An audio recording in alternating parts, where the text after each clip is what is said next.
It is June 7th, 2024. Doing this one actually on a Friday. Uh, yeah, I've been trying to do them a little bit earlier. I've had a couple weeks now in a row where I was doing them on Thursday nights, and this one's actually Friday night, so later than I'd like. And I also realized that last week's vlog I didn't upload. Just like it's on my whiteboard to go do it, and it's like I just didn't upload it. It was all done. And I filmed it ahead of time because I've been trying to put them up on Saturday. Put them up on a Saturday and then have it done on a Thursday evening, so there's a gap and stuff. But just totally forgot. So um, I'm hoping I'm going to post both this weekend. So tomorrow. But yeah, I think let's kick it off with work and stuff. Work's been good. We're doing the performance rewards, compensation conversation, and all that kind of stuff right now. So pretty busy with that, but it's been good. Um, it's been enlightening, I think, because this is my first time with this team, kind of going through that, and it's not even going through it with my team yet. It's kind of like on, going to represent them with management and making sure that I can put uh, people forward for promotions and reward levels and things like that. So it's been good, right, to be able to kind of chat through and represent those people because that's ultimately uh, I need to do that on their behalf to make sure that they are represented properly. So I think there's a bit of a theme that I'm going to talk about, and it's because I'm trying to piece together my newsletter article that I'm going to go write right after this. So 9:30 p.m. on a Friday, the newsletter goes out at 5 in the morning. Just kind of how things have been going. So the the theme I'll start with is like kind of like being kind to yourself almost, I think is probably how I'll frame it, but I want to make sure when I write my newsletter it's going to be actionable. But the reason I wanted to bring this up is because when we start talking about performance and stuff like that, it's easy to, if you're getting constructive feedback and things that aren't like just glowing, right? It's very easy to kind of beat yourself up, and you take the feedback to heart, which is good that you're trying to think about how to go improve on things. But it can be a really crappy situation if you're sitting there feeling like I'm not worthy, like, oh, you suck, kind of thing, like the negative self-talk, right?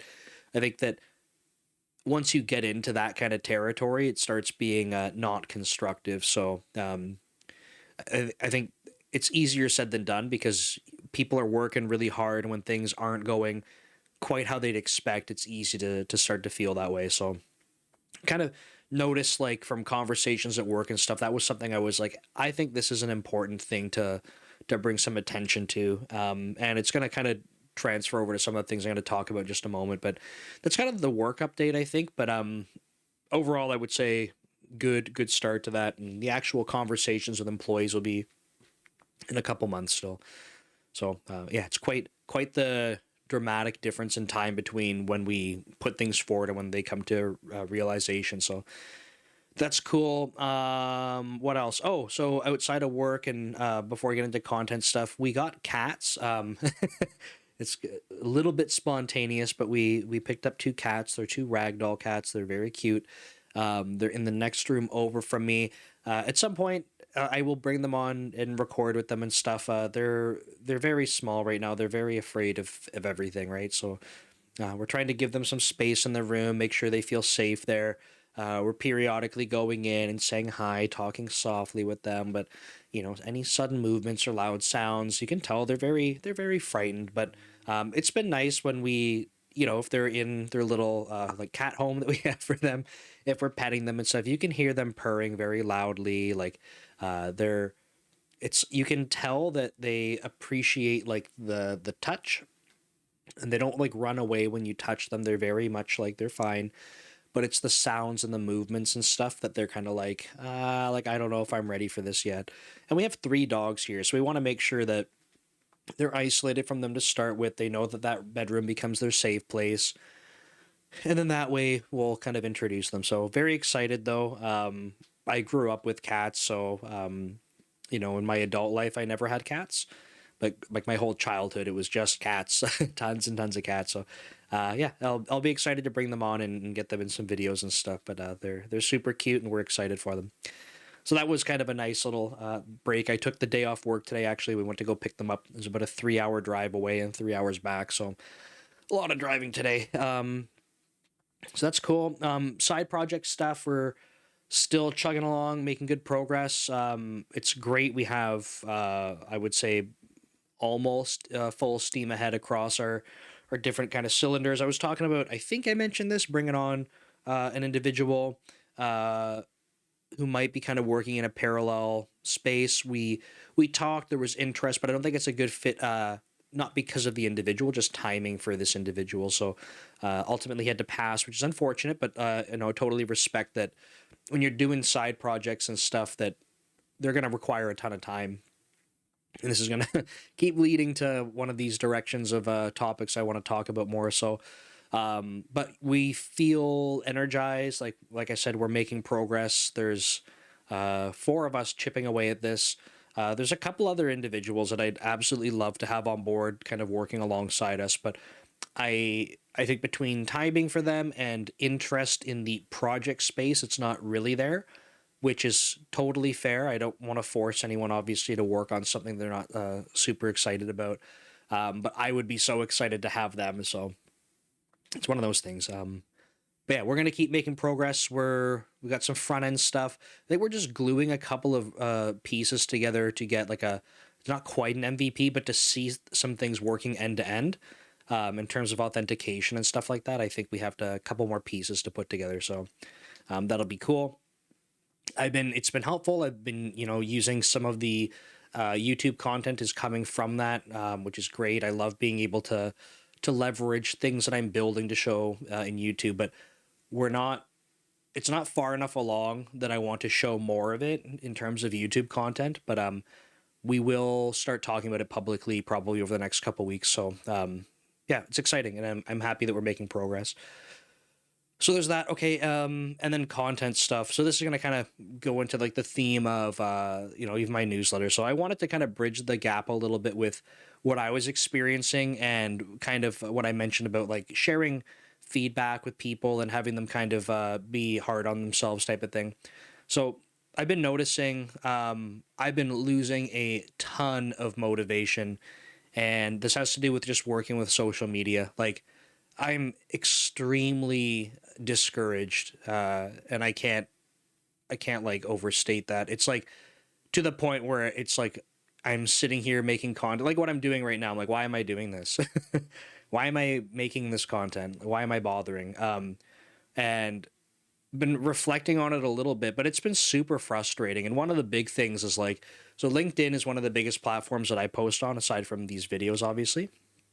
But that's where I draw. Like I spend most of my social media time is on LinkedIn. It's like my spot, and the direction. Like if you're into content creation and stuff like that, like it's there's a lot of games to play, and it's really unfortunate because the name of the game ultimately is growing an audience, right? And people will say, "Oh, like that's just vanity metrics," and sure, but like if you had 100% of your core audience was your follower base, then you want that number to go up. Like ultimately that's what you're doing. You are trying to be able to convert eyeballs into the goal that you're trying to accomplish, whether that's providing free education, paid products. It doesn't matter what your goal is, but the percentage of your follower base that is your target audience, as long as that number goes up and you're converting those people into the action you would like them to take, then that's what you're doing, right?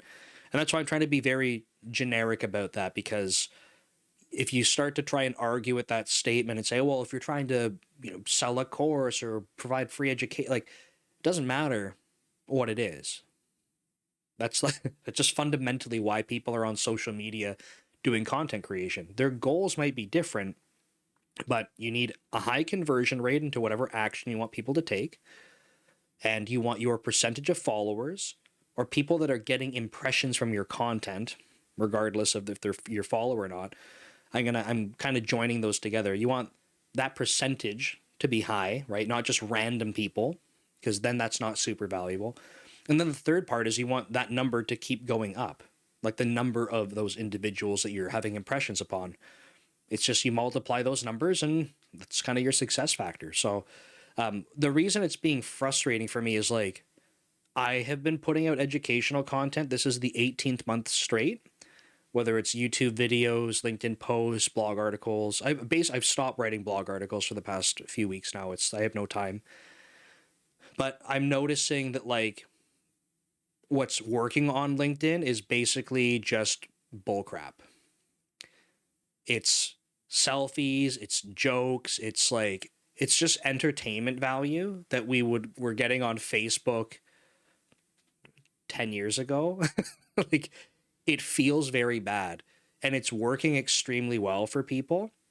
And as a content creator, you watch this happen and you're like, well, I'm getting no impressions. Like I'm getting like abysmal impression rates for the content I'm posting. And then I go, well, why am I doing this? Why am I spending time creating educational content that I'm hoping is helpful when someone can come along and post a selfie or post a joke or post a, it's like, it's memeing, it's whatever. And it's like, that's doing like literally like an order or multiple orders of magnitude better. Not exaggerating. And the kicker is that it's not really tied to following at all. This people are having success with this with a fraction of the followers. And it's just making me go, well, okay, well, do I just change what I'm doing and post low value content, like just entertainment value? And that's not what I want to do. Like, it's just literally not what I have an interest in doing. I want to be able to help and educate people, not post silly stuff and, post my personal life on LinkedIn and try to get people to like, it's not the right platform for it, in my opinion. Like, if you want to do that kind of stuff, like, just pick a different platform. But like, this is my opinion. Obviously, it's working for these individuals, right? Like, they're doing it and it's working. That's why they continue to do it. It's smart of them. But that's what's becoming frustrating for me. So I'm reaching a point now where I'm feeling like I'm not going to give up, but it's becoming extremely frustrating because there is a lot of time and effort put into this. And I go like, well, why? Why do I do that when someone else can come along and do something silly that, and I'm not saying that they don't put effort into what they're doing. Maybe they're doing a lot of research for the right thing that I feel like isn't offering value, and then everyone's all over it. And I've experimented with this a little bit, and I don't like the feeling of it. Like I've been posting some polls on LinkedIn about like, pitting programming languages against each other and stuff, and like people engage with it because it's like because it is silly, and it's like that's not who I want to be, and it's frustrating. Like I can't I keep saying frustrating. I don't know a better way to say it, but like to the point where it makes me feel like I should give up um because why? So the reflection that I had though is that I am being hard on myself, and there's a couple things going on, like comparison to others. Number one, heard the phrase like comparison is the thief of joy, right? Like that's 100% what's happening right now. And it's easy for me to go tell you different creators and stuff where I'm like, I just feel like I'm wasting my time because I'm comparing myself to them, right? So you look at any .NET C Sharp creator, like there's obviously the big ones, like you have Milan, you have Nick Chapsis, but the rate that their channels grow or the number of views they get and stuff, I'm like, and I look up to these guys, by the way, so like I'm not ripping on them or anything. I think they do amazing. So these two are individuals where I'm like, man, I'd love to be kind of doing what they're doing. But you watch the growth of their channels still, and like I know it's like it's you hit a kind of a curve. Like the rate of their growth is going to be much higher than mine.